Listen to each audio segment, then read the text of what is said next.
मैं संत युवराज। आज 22 मई हो चुकी है। मेरे मित्रों, मैं इस समय दिल्ली से बोल रहा हूँ, राष्ट्रीय अध्यक्ष भारतीय जनजाति पार्टी।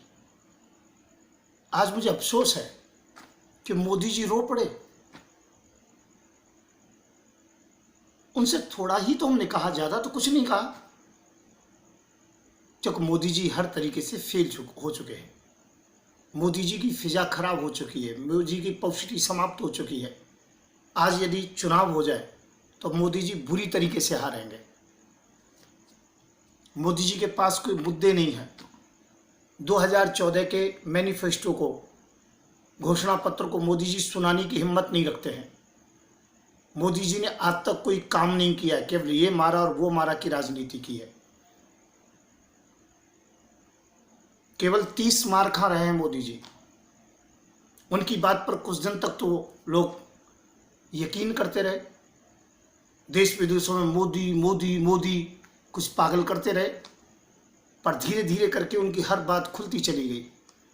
मीडिया को खरीदा, सीबीआई को खरीदा, सरकारी विभागों को बेचा, आईएएस आईपीएस को खरीद रखा है। मोदी जी की आलोचना करे तो वो देशद्रोही और गद्दार हो जाता है। मोदी जी की प्रशंसा करे तो वो एकदम से पावन बन जाता है, देशभक्त बन जाता है। मोदी जी पर जब ज़्यादा प्रेशर पड़ता है तो फौजियों को मरवा देते हैं, ज़्यादा प्रेशर पड़ता है तो दंगा करा देते हैं, ज़्यादा प्रेशर पड़ता है तो पाकिस्तान को मारने की धमकी दे देते हैं कि हम पाकिस्तान को मार देंगे। आज तक पाकिस्तान के ऊपर कुछ किया है? अटैक भी नकली किया, फोटो मांगे तो दम निकल गया। पुलवामा में केस किया, आज तक उसकी जांच नहीं हो पाई। जब देश के अंतर्गत में जनता मर रही थी, हॉस्पिटलों में ऑक्सीजन नहीं थी, गाड़ी में मास्क ना लगाने पर बहुत बड़ा जुर्माना था, उस समय मोदी जी बंगाल की रैली की जनता को देख के खुश हो रहे थे, कुंभ की भीड़ को देख के खुश हो रहे थे। कभी मरकज में भीड़ आई थी तो कोरोना आ गया था। अब इनके कुंभ से और इनकी बंगाल की रैलियों से कोई भी किसी प्रकार से कोरोना नहीं आया। देशवासियों और विदेश में जितने भी लोग इसे सुन रहे होंगे, मेरे पास कोई संसाधन नहीं है प्रचार प्रसार के। मेरी फेसबुक रोक दी जाती है, मेरा व्हाट्सएप रोक दिया जाता है, इंस्टाग्राम रोक दिया जाता है,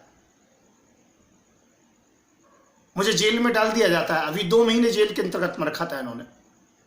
जब मैं सच्चाई कहता हूं, मैंने कहा था बीफ भेजते हैं, गाय का मांस, ये गाय के मांस का हिसाब देने को तैयार नहीं है। मैं मना कब कर रहा हूं आपसे, हिसाब तो दो। अब ये क्यों रो पड़े? मैंने कल परसों मोहन भागवत जी को कुछ उल्टा सीधा कह दिया,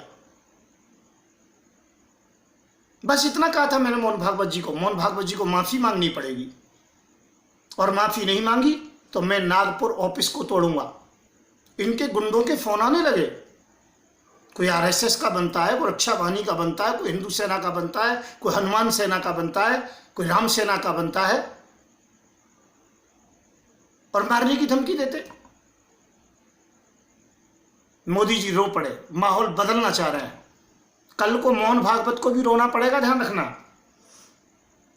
आंसुओं से रोना पड़ेगा, मगरमच्छ की तरह आंसू बहाने पड़ेंगे, क्योंकि मगरमच्छ की तरह बहा सकते हैं, इनमें संवेदना तो है ही नहीं। अब आप लोग, कुछ लोग सोच रहे होंगे मोहन भागवत को क्यों कोस रहा हूं मैं, वो तो आरएसएस के बहुत बड़े व्यक्ति हैं, राष्ट्रपति उनके पीछे चलता है, प्रधानमंत्री उनके पीछे चलता है, देश उनके पीछे चलता है। शर्म आनी चाहिए। ऐसे पद पर बैठने के बाद में कहते हैं जो कोरोना से मर गए वो मुक्त हो गए। तुम क्यों नहीं मुक्त हुए? तुम इससे वंचित कैसे रह गए? मोदी जी को क्यों नहीं मुक्त किया? मैंने मोदी जी को एक बार कुछ कह दिया, पिछवाड़े में सबके आग लग गई एकदम से। देश के अंतर्गत में ध्यान रखना, देश को बंटने नहीं दूंगा, देश के टूटने नहीं दूंगा, देश को लुटने नहीं दूंगा। और अटल बिहारी वाजपेयी जी वाली बात है, देश को लुटने नहीं दूंगा, बिकने नहीं दूंगा। मैं संत युवराज फिर कहूंगा, मोदी जी आप अपने कुकर्मों की माफी मांगिए, लोगों की लाशों पर राजनीति की है, चाहे गोधरा कांड हो और चाहे कोई भी कांड हो। आज भी ये जितनी भी लाशें जा रही हैं, शमशान के अंतर्गत में जगह नहीं मिल रही है।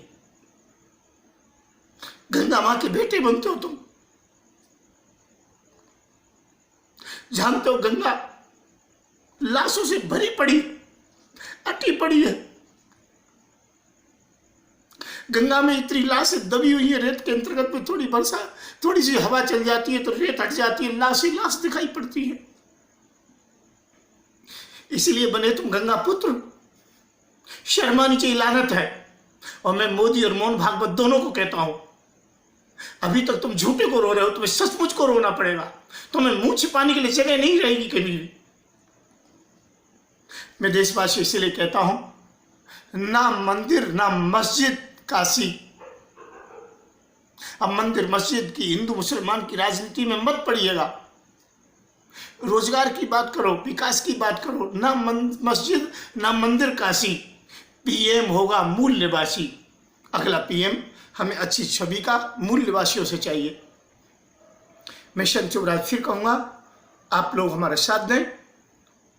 और मोदी जी, आपको कहूँगा, आप अभी झूठे को रोए, सचमुच को जनता के सामने रोइए। और मोहन भागवत जी, आपको भी रोना पड़ेगा, जनता से माफ़ी मांगनी पड़ेगी, नहीं तो आपका ऑफिस नहीं छोड़ूंगा, बैठने के लिए नागपुर में जगह नहीं छोड़ूंगा आपकी। मैं ज़्यादा नहीं कह सकता हूँ, मैं बस इतना ही कहूँगा, आप लोग ज़्यादा से ज़्यादा हमारा साथ दें। भारतीय जनजागृति पार्टी बीजेजेपी का मेरा नंबर है 9927404606। देश के लिए शांति की कामना करता हूँ, आप लोगों से यही कामना करता हूँ, सभी शांति रखें। जय हिंद, जय भारत।